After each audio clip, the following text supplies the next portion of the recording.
आज हम आपको पढ़ाने वाले हैं डिविजुअलिटी। डिविजुअलिटी यानी कि विभाज्यता। विभाज्यता में हम आपको पढ़ाएंगे सारी संख्याओं से हम किस तरीके से आसानी से बहुत जल्दी पता लगा सकते हैं कि इस संख्या में किस संख्या से भाग दिया जाए जिससे इस पूरा भाग चला जाए।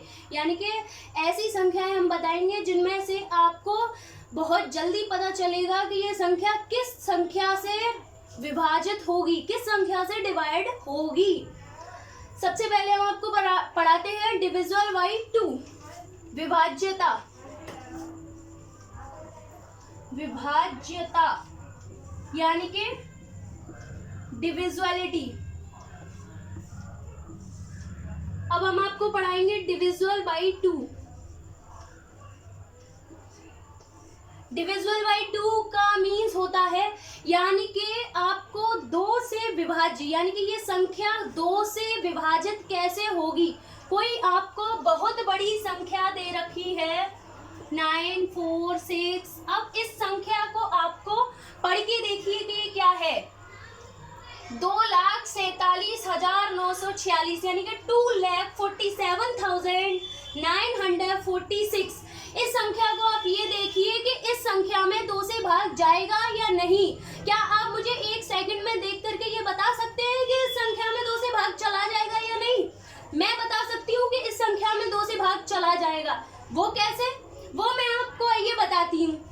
यदि किसी संख्या का लास्ट डिजिट, यदि किसी संख्या का लास्ट यानी कि ये वाला, हमें इतनी बड़ी संख्या से कोई मतलब नहीं है, हमें सिर्फ और सिर्फ लास्ट डिजिट देखना होता है। लास्ट डिजिट अगर हमारा 0, 2, 4, 6 या 8, 0, 2, 4, 6 या 8 इनमें से कोई भी अगर दे रखा है आपको तो वो संख्या 2 से डिवाइड हो जाएगी। अगर किसी संख्या का लास्ट डिजिट यानी कि वंस वाला, 1, 10, 100, 1000 इस तरीके से होते हैं ना, वही वंस वाला यानी कि ये वाला यूनिट डिजिट, ये वाला अगर आपका ये 0, 2, 4, 6 या 8 इनमें से अगर एक भी है तो वो संख्या 2 से डिवाइड हो जाएगी, उसमें 2 से भाग चला जाएगा। और अगर वो संख्या ये होती, अब मैं आपको बिल्कुल आसानी से देख के बता सकती हूँ कि इस संख्या में आपका 2 से डिवाइड नहीं जाएगा। क्यों नहीं जाएगा? क्योंकि इस संख्या का लास्ट डिजिट है हमारा 5 और मैंने आपको अभी अभी ये नंबर्स लिखाए थे। इन नंबर्स में आपको कहीं 5 दिखाई दे रहा है? नहीं दिखाई दे रहा। तो बस यहाँ पर क्या होना चाहिए था, या तो 0, 2, 4, 6 या 8। अगर ये नंबर्स आपको कोई सा भी एक, जरूरी नहीं है सारे मिल जाएं, कोई सा भी एक अगर आपको लास्ट डिजिट में मिलता है, अंतिम अंक पर आपको इनमें से कोई भी अंक आपको मिलता है तो वह संख्या आपकी 2 से डिवाइड हो जाएगी। हमें बाकी के नंबर्स देखने की जरूरत नहीं है। ये रूल केवल डिविजिबल बाई 2 के लिए यानी कि केवल 2 की विभाज्यता के लिए है। अब हम आपको बताते हैं divisible by 3। Divisible by 3, divisible by 3 में क्या है? डिविजिबल बाई 3 में आपको यदि कोई संख्या दे रखी है 5, 6, 3, 4, अब मुझे ये बताइए क्या ये संख्या 3 से डिवाइड हो जाएगी? क्या आप एक सेकंड में देख के मुझे बता सकते हैं कि ये संख्या 3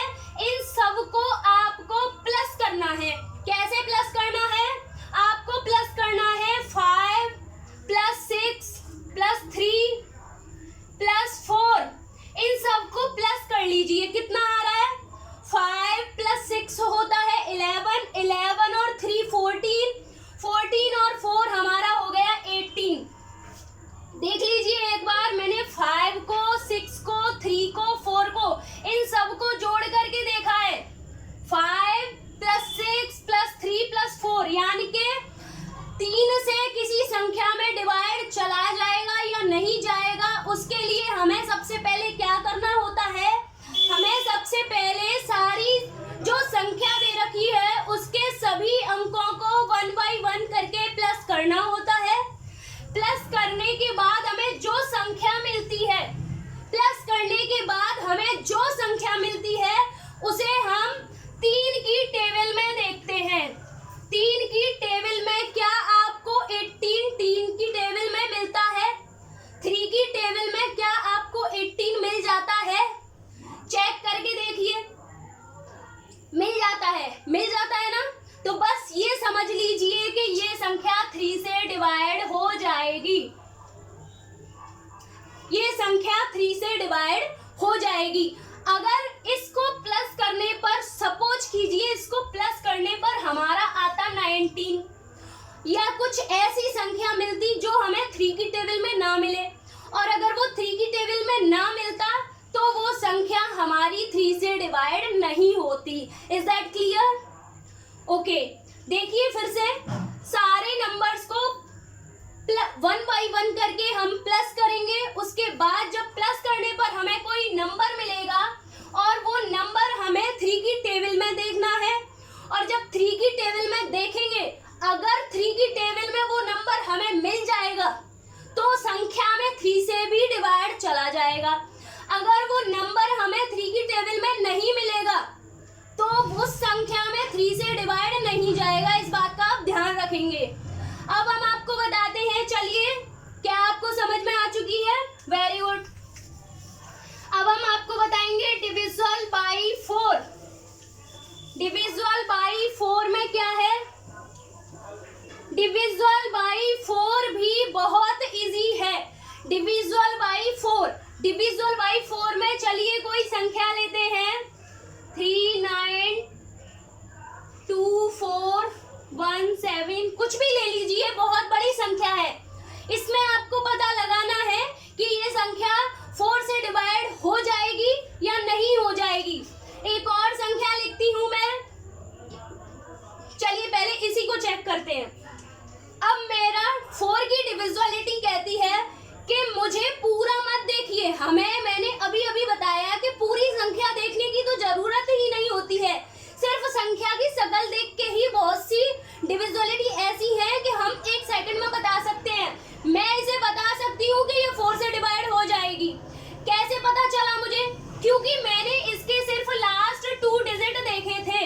अभी हमारी 2 की टेबल में हमें केवल लास्ट डिजिट देखना था, वंस वाला, केवल यूनिट डिजिट देखना था। लेकिन अब इस डिविजिबिलिटी में हमें 2 डिजिट देखने हैं, यानी कि वंस प्लस टेंस, यानी कि लास्ट के 2 अंक। इनको देखने पर हमें क्या मिल रहा है? 24 मिल रहा है। और जब हमें इनको देखने पर 24 मिल रहा है तो केवल 24 को ही देखेंगे कि इसमें 4 से डिवाइड जा रहा है या नहीं।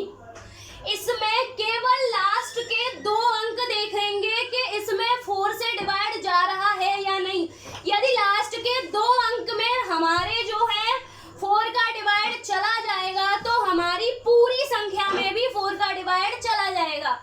लास्ट के अगर 2 अंकों में, फिर से सुन लीजिए, लास्ट के अगर 2 अंकों में हमारा 4 का डिवाइड चला जाएगा तो हमारी पूरी संख्या में भी 4 का डिवाइड चला जाएगा, बस।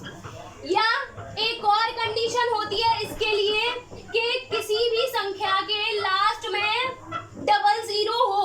यदि किसी संख्या के लास्ट में जो दोनों अंक दे रखे हो, जिनको मैं बता रही हूँ आपको कि ये 4 से डिवाइड होने चाहिए, अगर इन दोनों की जगह पे आपको दोनों 0 दे रखे हो, 00 दे रखे हो, तो ये 00 वाली संख्या भी 4 से डिवाइड हो जाती है। ये 00 वाली नंबर भी आपको 4 से डिवाइड हो जाती है। या 2 अंक इसमें देखने पर भी ये संख्या 4 से डिवाइड हो रही हो तो हमारी पूरी संख्या 4 से डिवाइड हो जाती है। Set clear? ओके, नेक्स्ट देखिए डिविजिबल बाई 5। डिविजिबल बाई 5 में हम देखेंगे डिविजिबल बाई 5 जो हमारी है वो बहुत ही ज्यादा इजी है। डिविजिबल बाई 5 में आपको कुछ नहीं देखना है, बहुत इजी है। लास्ट डिजिट हमारा जो है या तो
4/3 अगर कोई भी संख्या इन दोनों से डिवाइड हो रही है तो वो संख्या 6 से भी डिवाइड होगी। जैसे मैं एक नंबर लिख के बताती हूँ आपको, ये संख्या है। अब ये संख्या मुझे सबसे पहले पता चल गया कि ये लास्ट में कितना है, 6 है। लास्ट में 6 है यानी कि ये मेरा 2 से तो डिवाइड हो रहा है। इस संख्या में 2 से डिवाइड हो जाएगा, तब मैं 3 से चेक करूंगी, क्योंकि अगर यहाँ पे 1 होता और मैं पहले ही 3 से चेक करने लग जाऊं तो मेरा केवल टाइम वेस्ट होगा। क्यों? क्योंकि मुझे पता है चाहे ये 3 से डिवाइड हो या ना हो, जब ये लास्ट डिजिट 1 है और ये 2 से डिवाइड नहीं हो रही है, इसका मतलब जब केवल 2 से भी डिवाइड नहीं हो रही है तो 6 से कैसे हो जाएगी? मैंने अभी अभी बोला कि कोई भी संख्या 2 and 3 दोनों से डिवाइड होगी तभी वो 6 से डिवाइड हो सकती है। Is that clear? Okay, next आपकी डिविजिबिलिटी है डिविजिबल बाय 7। वैसे मैं आपको डिविजिबिलिटी 7 की जो है उसमें मैं आपको बहुत अच्छी सलाह दूंगी कि आप जितनी देर में उस डिविजिबिलिटी की कंपैरिजन करोगे इतनी देर में आप उस टेबल उस संख्या में 7 का डिवाइड दे लोगे। डिविजिबिलिटी 7 की बहुत ही ज्यादा बेकार सी है, लेकिन फिर भी आप देख लीजिए। जैसे आपको कोई संख्या दे रखी है, ये संख्या है, आप सपोज कीजिए ये संख्या है। इस संख्या का क्या करते हैं, 7 की डिविजिबिलिटी में लास्ट डिजिट लेते हैं और इसमें 2 का मल्टीप्लाई करते हैं, और जो 2 का मल्टीप्लाई आता है उसे इसमें से माइनस करते हैं। अब इस संख्या में से आप सोचो, सपोज करो 54,324 में से 8 माइनस कर भी दोगे तो कोई संख्या पे इफेक्ट होने वाला है? ज्यादा कुछ इफेक्ट तो होगा नहीं, और आपको कुछ संख्या बहुत बड़ी सी ही बचेगी, आपको फिर भी उसमें डिवाइड देना पड़ेगा 7 का। इससे अच्छा है कि आप 7 का सीधे सीधे इसी में डिवाइड दे लीजिए, यानी कि लास्ट वाले अंक में अगर 2 का मल्टीप्लाई करें और जो संख्या आए उसको माइनस कर दें, और फिर जो संख्या हमारी यहाँ पर बच जाए उसमें हमें 7 का डिवाइड भी देना पड़ता है। उसके बाद हमें पता चलता है कि ये वाली संख्या हमारी 7 से डिवाइड हो रही है या नहीं हो रही है। इससे अच्छा तो ये है कि हम इसी को पता लगा लें, है ना? तो इसे तो छोड़िए आप। नेक्स्ट देखिए आप डिविजिबल बाय 8। डिविजिबल बाय 8 बिल्कुल आपको डिविजिबल बाय 4 की तरह है। डिविजिबिलिटी जो 8 की है वो बिल्कुल डिविजिबिलिटी 4 की तरह है। मैंने आपको डिविजिबिलिटी 4 वाली में बताया था कि लास्ट के 2 अंक या तो दोनों ही 0 होने चाहिए या दोनों नंबर्स पे ऐसी संख्या होनी चाहिए जिनमें हमारा 4 का डिवाइड चला जाए। इसी तरीके से 8 की डिविजिबिलिटी में हम सिर्फ 3 अंक लेंगे, यानी कि 1s, 10s and 100, 5 अब देखिए इस वाली संख्या में हमें जैसे पता लगाना है कि 8 से डिवाइड जाएगा या नहीं जाएगा, तो इसमें हम 3 नंबर्स लेंगे। आप लास्ट के 3 नंबर्स लेंगे, 1s, 10s and 100s। दिख रहे हैं आपको? Very good. 3 डिजिट ले लेंगे इसमें लास्ट के, और केवल उनमें ही भाग दे लेंगे 8 का, केवल उनमें हम 8 का भाग दे लेंगे। 9, 7, 6 डिवाइडेड बाई 8। अगर इसमें 8 का डिवाइड चला जाता है तो ये पूरी संख्या भी 8 से डिवाइड हो जाएगी। अब आप सपोज कर रहे होंगे कि हम 3 नंबर्स में डिवाइड देंगे तो मैम हम इतनी बड़ी संख्या में भी डिवाइड दे सकते हैं। सपोज करिए ये संख्या ऐसी हो और आपको पेपर में बहुत अर्जेंटली पूछे, आपके पास टाइम ना बचे, फिर क्या करोगे आप? फिर भी तो आपको देखना पड़ेगा, तो आप केवल 3 नंबर्स में डिवाइड दोगे वो चलेगा, या इतनी बड़ी नंबर में डिवाइड दोगे उसके बाद पता लगाओगे कि इसमें 8 से डिवाइड जा रहा था या नहीं जा रहा था, और उसके बाद भी आपको पता चला इसमें डिवाइड नहीं जा रहा था, या फिर हो सकता है कोई मिस्टेक हो गई, तो फिर आप क्या करोगे, है ना? तो ये डिविजिबिलिटी आपके टाइम को बचाने के लिए और आपको शॉर्ट चीजें सिखाने के लिए, जैसे आप कम टाइम में बहुत सारे क्वेश्चंस कर सको पेपर में, क्योंकि पेपर में हमारे पास इतना टाइम नहीं होता है कि हम बहुत ज्यादा किसी एक क्वेश्चन को 1 मिनट से भी ज्यादा अगर टाइम देते हैं तो अगर हमारा पेपर जो है छूटने के चांसेस बन जाते हैं। हम उस पेपर में पूरे क्वेश्चन सॉल्व नहीं कर सकते। हमारे पास ज्यादा से ज्यादा आधा मिनट देने के लिए होता है क्वेश्चन में। अगर हम किसी क्वेश्चन को आधे मिनट से ज्यादा टाइम दे रहे हैं, क्योंकि हमें उसी में OMR सीट भी भरनी होती है, सारे काम करने होते हैं पेपर में, इसीलिए आप डिविजिबिलिटी बहुत जरूरी है आपके लिए। हाँ, ये 3 नंबर्स या तो 8 से डिवाइड होने चाहिए या फिर इन तीनों नंबर्स की जगह पे 000 होना चाहिए। वहां 4 की डिविजिबिलिटी में आपके पास 2 डिजिट थे और दोनों की जगह पर 0 था। यहाँ 3 डिजिट लेके चल रहे हैं तो तीनों की जगह पे 0 होना चाहिए।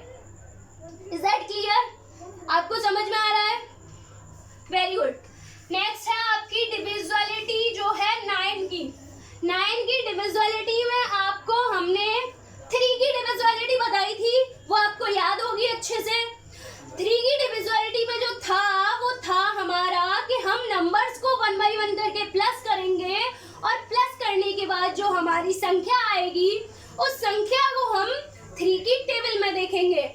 यही काम सेम एज हम 9 की डिविजिबिलिटी में भी करेंगे। हम संख्याओं को 1 by 1 करके प्लस करेंगे और प्लस करने के बाद हम अब 3 की टेबल में नहीं देखेंगे, क्योंकि हम 3 की डिविजिबिलिटी नहीं कर रहे। अब हम 9 की टेबल में देखेंगे, क्योंकि हम 9 की डिविजिबिलिटी कर रहे हैं। जैसे ये हमारी कोई नंबर दे रखी है 7 6 5 4 2 जो भी है, ये नंबर हमको दे रखी है, इसमें हम 1 by 1 करके पहले प्लस करेंगे। 7 + 6 हमारा होता है 13, 13 + 6 17, 17 + 2 19, इसको प्लस करके 19 ही आ रहा है। चेक कर लीजिए एक बार। 2 4 6 6 और 6 12 12 7 19 ही होता है। 19 हो गया हमारा इसको प्लस करने पर। आप एक बात बताइए मुझे, क्या ये 19 आपको 9 की टेबल में दिख रहा है? अगर आपको दिख रहा है ये 9 की टेबल में तो समझ लीजिएगा कि ये 9 से डिवाइड हो चुकी है। अगर ये 19 आपको 9 की टेबल में नहीं दिख रहा हो तो समझ लीजिए ये 9 से डिवाइड नहीं हो रही है, यानी कि 19 9 की टेबल में नहीं आता है। ये जो 19 है वो 9 की टेबल में नहीं आता है, और जब ये 9 की टेबल में आता नहीं है इसका मतलब ये संख्या भी 9 से डिवाइड नहीं हो रही है। एक बार और देख लीजिए। 3708, ये है हमारा 3 + 7 हो गया हमारा 10, 10 + 0 10 ही होता है। 10 + 8 हमारा 18 हो गया। इस संख्या को प्लस करने पर होता है 18, और जब 18 हमारी 9 की टेबल में आ रहा है इसका मतलब ये संख्या हमारी 9 से डिवाइड हो जाएगी। क्या आपको समझ में आ गई? Very good. Next question, next divisibility देखेंगे हम। नेक्स्ट डिविजिबिलिटी है हमारी 10 की। 10 की डिविजिबिलिटी भी बहुत इजी है। 10 की डिविजिबिलिटी तो आपको कुछ करने की जरूरत ही नहीं है। अगर किसी संख्या का लास्ट डिजिट 0 है तो वो 10 से डिवाइड होगी, अगर 0 नहीं है तो वो 10 से डिवाइड हो ही नहीं सकती, क्योंकि आप 10 का टेबल देखिए, 10 के टेबल में भी केवल लास्ट में 0 ही आता है और कुछ नहीं आता। अगर 0 के अलावा कुछ भी आ जाए तो वो रिमाइंडर बन जाता है। इसीलिए अगर 10 की डिविजिबिलिटी चेक करनी है तो कुछ नहीं करना है, लास्ट डिजिट 0 होना चाहिए, और यहाँ पे ये लास्ट डिजिट 7 दे रखा है इसने, इसलिए ये संख्या 10 से डिवाइड नहीं होगी। और अगर ये लास्ट में यहाँ पे ऐसे होती ये संख्या 45,970, तो अब ये संख्या 10 से डिवाइड हो जाएगी, क्योंकि हमारा जो है लास्ट है इसमें 0। Is that clear? नेक्स्ट देखेंगे डिविजिबिलिटी बाय 11। 11 की डिविजिबिलिटी भी बहुत इजी है, बस थोड़ा सा समझने की कोशिश कीजिएगा। ये है आपकी नंबर, ये नंबर है, इसमें आपको ऑड और इवन की कंडीशन में चलना है, सम और विषम की। संख्याओं को मत देखने बैठ जाना, हमें ऑड और इवन प्लेस देखने हैं, यानी कि सबसे पहले एक छोड़ करके 9 के बाद 4, 5 छोड़ दिया, 4 के बाद 3, 2 छोड़ दिया ना। अगर यहाँ एक और संख्या दे रखी होती तो एक और लिखी रहती, चलो। तो ये मतलब नहीं है कि इसके बाद 3 के बाद 1 ले ले, भाई 3 के बाद तो हमें 1 छोड़नी है। अगर 1 नहीं हो, 1 के बाद कुछ और होता तो 1 छोड़ के उसे ले लेते। 9 के बाद 4, 4 के बाद 3, इनको कर लीजिए प्लस, कितना होता है 9 प्लस 4 हो गया 13, 13 प्लस 3 होता है हमारा 16, ये हो गया 16। 16 के बाद अब जो बचे हुए हैं उनको प्लस कर लीजिए। 5 के बाद 5 के बाद 2 और 2 के बाद 1, इनको प्लस कीजिए। 5 प्लस 2 प्लस 1, 5 प्लस 2 7, 7 प्लस होता है हमारा 1 8, इसको भी लिख लिया हमने। एक बार फिर से चेक कर लीजिए। 9 प्लस 4 प्लस 3, 9 और 4 13, 13 और 3 होता है 16, 5 प्लस 2 प्लस 1, इनको ऐड किया 8। अब इसको करेंगे माइनस, 16 में से आप 8 घटाओगे तो आपको 8 मिलेगा। अब ये 8 क्या आपको 10 की टेबल में मिल रहा, 11 की टेबल में मिल रहा है? ये 11 की टेबल में आपको नहीं मिल रहा, यानी कि ये 11 से डिवाइड नहीं हो रही है। इसका मीन्स ये था कि या तो 11 से किसी संख्या को डिवाइड होने के लिए या तो जो डिफरेंस है हमारा वो 0 होना चाहिए, या तो डिफरेंस 0 आ जाए, या 11 आ जाए, या 22 आ जाए, या 33 आ जाए, यानी कि या तो 0 आ जाए या 11 की टेबल में से कुछ भी आ जाए। यहाँ डिफरेंस ऐसा कुछ नहीं होना चाहिए। जैसे 8 दे रखा है, यहाँ 8 नहीं, या तो इसका डिफरेंस 0 आ जाना चाहिए था, या 11, 11, 22, 33, यानी कि 11 की टेबल में से कोई भी संख्या। आगे डॉट डॉट डॉट, अगर ऐसा कुछ आ जाता तो ये संख्या 11 से डिवाइड हो जाती। अब ऐसा कुछ नहीं आया है तो ये संख्या 11 से डिवाइड नहीं होगी। आपको यहाँ तक समझ में आ गया? Very good. अगर आपको ये समझ में आया हो तो मुझे बताना जरूर, और अगर आपको ये समझ में नहीं आया है तो मुझसे पूछिएगा कि आपको क्या समझ में नहीं आया है। Thank you.